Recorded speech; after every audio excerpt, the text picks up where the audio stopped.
So yeah, let's start with Danny. Let's up a couple of broken bat hits. He called him tough luck or whatever, but bounces back. He was pounding the strike zone all night. What did you see out of his outing? Yeah, he's been good for us the whole year so far. He gave up the run, but I mean, like you said, it was kind of a medium hit ball. It didn't get really beat, and it's a ground ball. We're trying to get these guys to get ground balls, and it broke the bat. So it was a good pitch. Other than that, he didn't get hurt in any other way. But he had a good little cutter slider tonight that worked off his fastball really well. He was able to move his fastball around to keep the hitters off balance. And then he was just a competitor out there from start to finish. So gave us 6 good innings, which is something we've needed lately. Our starting pitching hasn't been quite as good. So really it's been 4 days in a row now where our starting pitching's been pretty decent. They've come to pitch, and we've been talking to them a lot. Hopefully we've turned a page, and this is a start of something we can start expecting a little more often. He gets that 163 to end the 6th. How important is it to get him out on a good note, regardless of what the game situation is? Oh yeah, it's a lifter because you got 2 guys on base in that situation. You had runners on first and second. A hit gets through and the game completely changes. But you get that soft little nubber back to him. He makes a nice accurate throw to Alamay with a quick turn. We're back in the dugout, high-fiving, and back at the plate again. So it keeps the pressure on the other team. It keeps us in a good spot. You like to see those all the time. But yeah, to finish his outing and then just to get us back on offense, I thought it was really good for us to. We had a couple times tonight where we had to keep the game in check, and we did a good job of it. Clark's got 5 hits in his last 2 games. He's seen the ball better? Seen the ball great.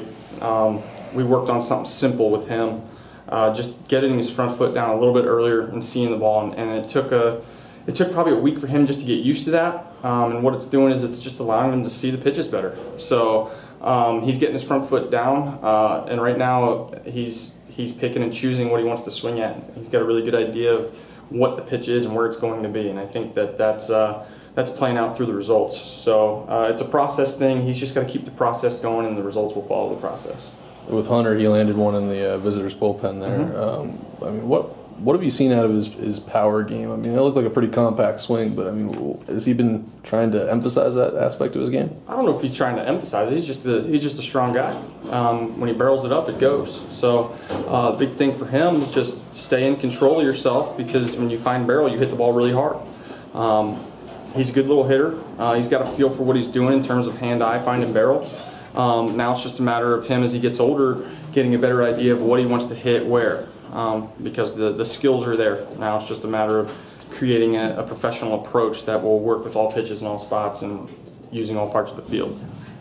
Being in the dugout when you guys are batting tonight, does it look any different than when you're out there? I mean, I know distance-wise it's probably the same, but to see from the dugout, does the offense look different? Yeah, and it's something, our offense took a little bit of a dive maybe about a week ago. We were struggling a little bit, so I wanted to start getting in the dugout a little bit more. Because when I'm giving signs and coaching base runners, I can't lock in completely on what's happening at the plate. So it's a way for me to get in there. JP does an excellent job with these guys. And it's a way for us to communicate in-game and create a better plan moving forward with what we want to try and do. So it's different, but it's something I wanted to do. Plus it gets Gotti some experience over at third base coaching, because that's something he wants to do down the line. It's just a different way of looking at it to try and conquer some issues right now that we have to overcome. Forgive me, was tonight the first time you did that? No, we've done it maybe 5 out of the last 6, something like that. Okay. So I coached one day in Hudson Valley at third, but every other, maybe 5 out, I think it's 5 out of 6 I've been in the dugout. So I mean, you said that gives you a vantage point that you don't get at third base. Mm-hmm. I mean, what have you seen just from that brief stint being in the dugout? Well, I get a better idea of timing from the hitters. A lot of times when I'm looking at the hitters at third base, I'm just trying to make sure that I don't get hit by a line drive that's going to come my way.